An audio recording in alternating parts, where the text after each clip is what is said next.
segunda parte de inmunopatología. Hemos avanzado hasta enfermedades autoinmunes, pero nos falta todavía algunas otras enfermedades autoinmunes, aparte del lupus eritematoso, como por ejemplo el síndrome de Sjögren, que ya seguramente ustedes lo han visto antes. Es la destrucción inmunológica de glándulas salivales y lagrimales.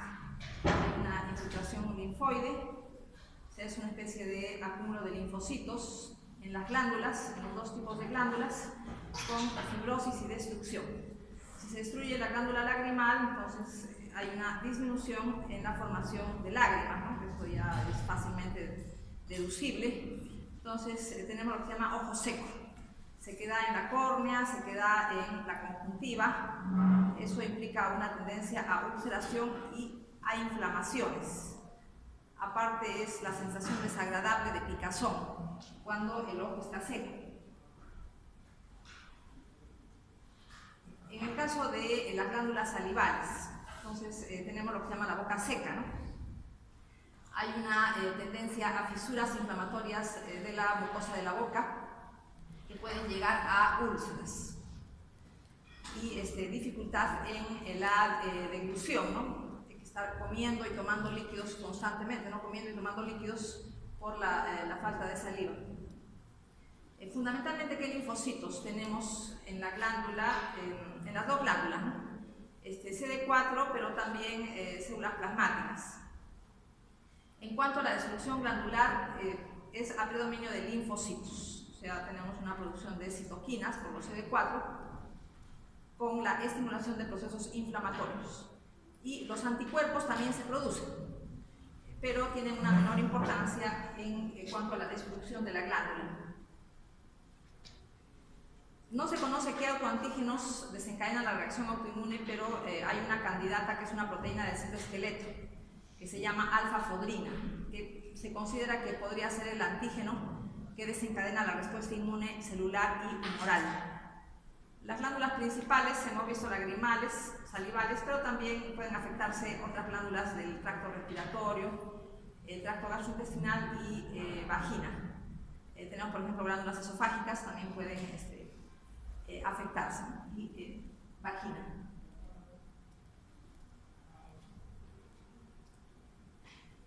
Bueno, este síndrome coexiste con artritis reumatoide y hay una predisposición a linfomas, tanto de glándulas salivales como de ganglios linfáticos. Es un grupo de linfomas que se llama linfomas MALT. MALT significa tejido linfoide asociado a mucosas. Linfomas MALT, en general linfomas de mucosas, linfomas de glándulas exocrinas y endocrinas, y también hay linfomas ganglionales. Puede haber un daño renal que no tiene mucha importancia, nefritis tubulointersticial y defectos de la función tubular. No es muy grave el daño renal, como hemos visto por ejemplo en lupus, que sí, el daño renal es mucho más grave, y como vamos a ver en esclerosis sistémica, que el daño renal también es grave. Bueno, acá lo que se ve es un agrandamiento de la glándula salival. El agrandamiento de la glándula salival puede tener muchas causas. Una de las causas es el síndrome de Sjögren, de modo que el agrandamiento de glándula salival se reconoce como síndrome de Mikulicz, pero no solamente está asociado a Sjögren, puede estar asociado a procesos linfoproliferativos, procesos proliferativos de las glándulas, sarcoidosis, infiltraciones inflamatorias de otra causa. Por ejemplo, pacientes con SIDA tienen también un agrandamiento de la glándula salival, pero no es el mismo tipo de causa que el Sjögren. En la biopsia de glándula salival se toma de la mucosa bucal y se va a ver que los acinos glandulares están rodeados por gran cantidad de linfocitos y también hay células plasmáticas. Vemos, por ejemplo, los conductos excretores. Hay una hiperplasia, a veces puede haber metaplasia escamosa, puede haber obstrucción también de los conductos por la hiperplasia del epitelio ductal. Eso por un lado, y los acinos son destruidos, como ya hemos visto. Finalmente, fibrosis. Acá vemos fibrosis más prominente, conductos estriados de glándulas salivales, aquí, bueno, también otros conductos, pero la fibrosis se nota aquí en esta foto, se nota también disminución en el número de acinos, muy espaciados los acinos, y las infiltraciones linfoides. Esto, biopsia de mucosa bucal, donde se ven glándulas salivales menores. Pasamos al tema de esclerosis sistémica. Antiguamente se llamaba esclerodermia, pero esclerodermia significa fibrosis solo de la piel, pero es una fibrosis de muchos órganos, entonces se llama esclerosis sistémica, ¿no? Los órganos con mayor frecuencia afectados, riñón, pulmón, corazón y tubo digestivo, hemos hecho hincapié en el daño renal, que es muy severo en esclerosis sistémica, a diferencia de Sjögren. En lupus también hemos visto el daño renal severo. Tenemos la forma difusa, donde están con fibrosis, piel y órganos internos. Y tenemos formas limitadas a la piel que evidentemente tienen un pronóstico mejor, ¿no? No se dañan otros órganos, solamente es el daño a la piel. Y aquí tenemos una forma particular que se llama síndrome CREST, que es un acrónimo, que ahora vamos a ver qué significa cada una de las letras. ¿Por qué hay fibrosis? Tenemos factores de crecimiento que actúan sobre fibroblastos. Fibroblastos proliferan por factores de crecimiento y estos fibroblastos sintetizan colágeno. Pero aparte hay secreción de citoquinas fibrogénicas, o sea, citoquinas que estimulan a los fibroblastos a producir colágeno, que es la causa de fibrosis. El depósito de colágeno es la causa de fibrosis. Tenemos además un proceso inflamatorio añadido y el daño vascular. El daño vascular es muy prominente en esclerosis sistémica, como lo vamos a ver. Bueno, daño de vasos pequeños. Aquí tenemos arterias digitales, por ejemplo, se puede ver en vasos de lecho unguial. Hay dilatación de estos vasos pequeños, arteriales, destrucción y extravasación de sangre. El resultado es isquemia. Entonces tenemos que estas zonas con daño vascular sufren deficiencia circulatoria. Eso implica lesión celular, necrosis, como vamos a ver ahora. Tenemos gran importancia de la inmunidad humoral. Quiere decir que están involucrados los linfocitos B, hay anticuerpos. Tenemos unos anticuerpos típicos, antitopoisomerasa 1, que este anticuerpo se llama también SCL70. SCL viene de esclerosis, las siglas en inglés de esclerosis. SCL70 es un anticuerpo típico y tenemos anticuerpos anticentrómero también. Antitopoisomerasa y anticentrómero como anticuerpos típicos, pero se observan, por ejemplo, en la esclerosis biliar primaria, no solamente en la esclerosis limitada a la piel.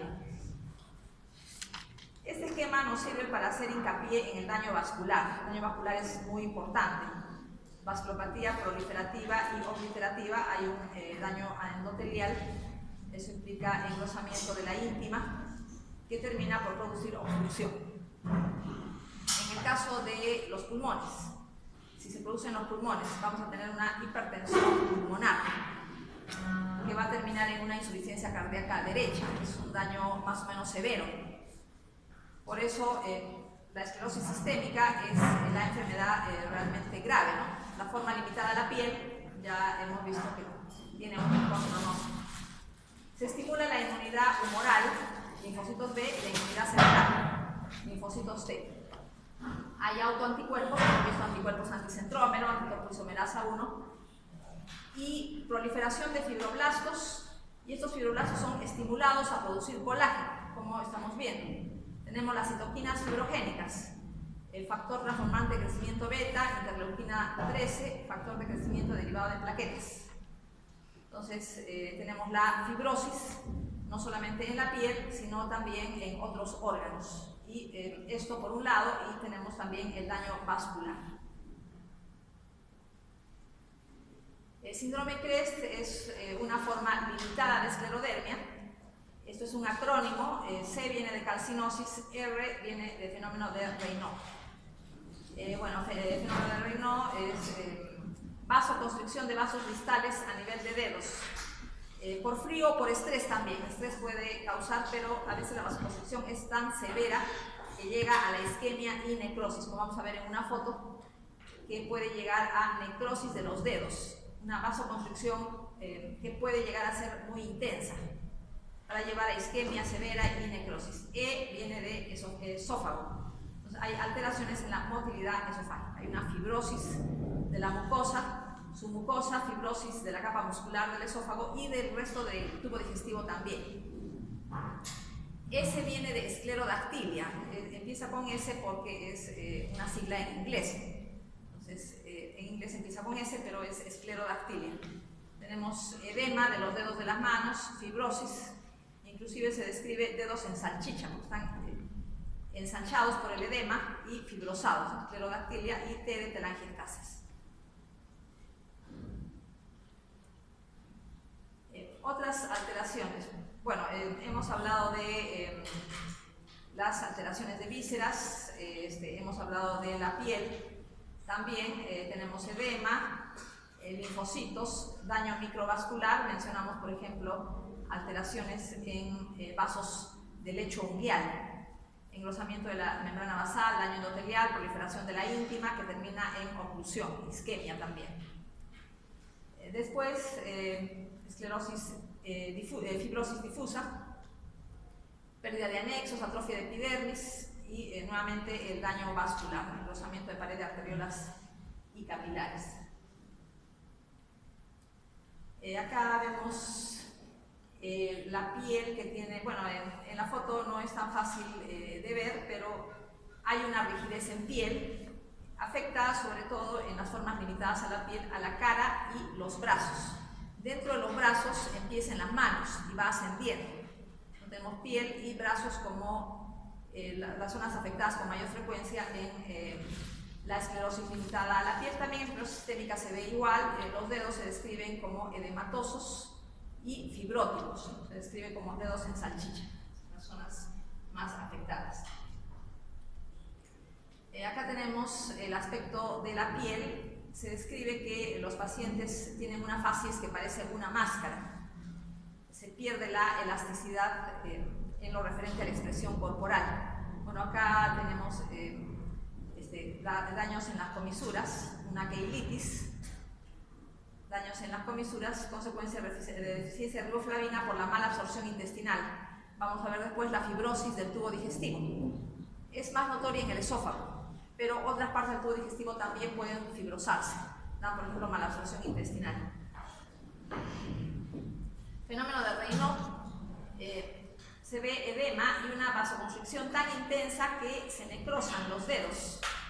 Puntas de los dedos se puede extender más la necrosis. Hemos dicho vasoconstricción severa de vasos distales, vasos arteriales distales por frío o por estrés, causas más frecuentes. También tenemos el caso de la esclerodactilia, que ya lo he mencionado, los dedos edematosos fibróticos a predominio de las puntas. Y a veces hay una autoamputación, o sea, hay una necrosis con autoamputación de los extremos distales de los dedos. Hay daño a la piel que se ve en la fotografía. Hemos dicho las formas limitadas a la piel. Manos, asciende, bueno, primero dedos, el resto de las manos, asciende brazos y cara, como zonas de mayor compromiso. Acá tenemos una fotografía de una esclerodermia muy localizada. Aquí el daño es mínimo en cuanto a vísceras. Solamente una parte, por ejemplo, puede ser en el tórax, en el abdomen, y nada más. No hay otra cosa. Estas formas tienen un excelente pronóstico porque las vísceras no se alteran. Y el daño a la piel no es tampoco muy notorio porque puede ser en el tórax, no afecta a los dedos que tienen una repercusión mayor en cuanto a la fisiología. Una fotografía de una biopsia de piel, lo que se observa es que la fibrosis se extiende hasta el tejido celular subcutáneo. Hasta la grasa del panículo adiposo se extiende la fibrosis. Hay una disminución de anexos. Tenemos también los infiltrados linfoides, engrosamiento de pared vascular, engrosamiento de la íntima. también vemos muy fibrótica la dermis papilar, la dermis reticular muy fibrótica, el colágeno denso, y se extiende la fibrosis hacia el panículo adiposo. Se extiende en profundidad. Eso da rigidez a la piel. Bueno, acá, por ejemplo, no se ven ningún tipo de anexos. Y eso también es parte de la enfermedad, ¿no? Destrucción de anexos. Otros órganos: esófago, la mucosa atrófica, fibrótica, fibrosis de la submucosa, rigidez y alteración de la motilidad. Eso significa alteración de la motilidad, que también la capa muscular sufre fibrosis. Intestino, atrofia y mala absorción. Si hay mala absorción, tenemos fibrosis, por ejemplo, a nivel de la mucosa. Y si hay daño a los movimientos peristálticos, tenemos fibrosis de la capa muscular. Pulmón, fibrosis en los septos alveolares, hipertensión pulmonar. Ya hemos hablado de la hipertensión pulmonar. Hay un daño endotelial que implica engrosamiento de la íntima, también engrosamiento de la capa media. Hipertensión pulmonar, daño severo en cuanto a compromiso de vísceras. Bueno, acá vemos el caso del estómago. Por este lado está la mucosa, acá está la submucosa, la capa muscular y la serosa delgada por fuera. Se ha hecho una coloración tricrómica de Mason. Entonces, todo lo que es colágeno se ve azul. Entonces, vamos a buscar la fibrosis, todo lo que es azul. Submucosa, la fibrosis es muy notoria. En la mucosa no se nota la fibrosis, en la submucosa muy fibrótica, y en la capa muscular también tenemos unas bandas azules, que significa fibrosis de la capa muscular. Hemos dicho fibrosis de la capa muscular, alteraciones de la motilidad. Otras alteraciones en el caso de articulaciones. Hay una sinovitis, fibrosis de la sinovia y de tejidos blandos periarticulares, pero no hay la destrucción articular de la artritis reumatoide. En la artritis reumatoide la articulación se destruye. Eso no pasa en lupus. En lupus tenemos una sinovitis, pero no es destructiva. La necrosis sistémica también. Hay sinovitis, hay inflamación, pero no es destructiva, como la artritis reumatoide. Daño vascular, importante en riñón. Puede ser inclusive causa de muerte. Hipertensión maligna. Se trata de procesos hipertensivos muy severos. Hay necrosis fibrinoide en las paredes de vasos pequeños, con trombosis e infarto. Este es un daño severo, más bien. Daño vascular en la necrosis sistémica. Ahora, en el resto de tejidos tenemos el daño vascular, proliferación de la íntima. ¿Qué pasa con la proliferación de la íntima? Va a causar obliteración del lumen vascular. Esto termina en isquemia y eventualmente en necrosis. También depósito de material mucinoso en la íntima. Aquí vemos una arteriola, pero el lumen es muy pequeño. Todo esto es la íntima muy gruesa, y el lumen se hace bastante pequeño. Entonces, en el caso de vasos renales, hemos dicho que este es un daño severo. Pasamos a enfermedad mixta del tejido conectivo. Entonces, se llama mixto, quiere decir que es una mezcla. Mezcla de características de lupus, esclerosis sistémica y polimiositis. Ya tiene síntomas de todas estas enfermedades a la vez, pero no, digamos, unas cuantas de lupus, etcétera, ¿no? Van mezclados los síntomas. La afectación renal es moderada, y cuando hay afectación renal severa, sí, el pronóstico es bastante malo. En el caso de daño pulmonar también tenemos mal pronóstico, ¿no? La hipertensión pulmonar significa mal pronóstico, termina en insuficiencia cardíaca derecha. No solamente los casos de mal pronóstico, los de daño renal, ¿no? En el caso de enfermedad mixta del tejido conectivo, se considera que puede existir como podría no existir, o sea, no necesariamente los autores la aceptan. Algunos piensan que se trata de casos de lupus de presentación atípica o esclerosis sistémica de presentación atípica, etc. No todos están de acuerdo con que existe esta entidad. Enfermedad relacionada con IG4. Esta es una enfermedad que no se diagnosticaba antiguamente, pero en la actualidad sí se diagnostica. La característica es fibrosis. Fibrosis y linfocitos y células plasmáticas productoras de IG4, IgG4, o sea, una subclase de IgG. ¿Cómo se hace el diagnóstico? Se tiene que examinar inmunoglobulina G4 por medio de inmunohistoquímica en los tejidos fibróticos, en los tejidos donde se sospecha que puede haber signos microscópicos de esta enfermedad. Se hacen pruebas de inmunohistoquímica, pero también la inmunoglobulina G4 puede estar elevada en sangre, también se puede hacer el dosaje en sangre. Una característica es fibrosis del tejido y obliteración de venas. Puede afectar a muchos órganos. Por ejemplo, si afecta al páncreas, va a dar fibrosis del páncreas. Si afecta al árbol biliar, fibrosis del árbol biliar, glándulas salivales, etc. Por ejemplo, en tiroides, fibrosis de la tiroides, se llama tiroiditis de Rieder, o fibrosis en el retroperitoneo. Por ejemplo, ¿qué pasa en el retroperitoneo? Se comprimen los uréteres, puede dar dificultad en el pasaje de orina. Entonces, típico fibrosis, pero en esos tejidos fibróticos se encuentran linfocitos y células plasmáticas productoras de inmunoglobulina 4. Está agrupada dentro de lo que son trastornos inmunológicos, porque hay una sobreproducción de inmunoglobulina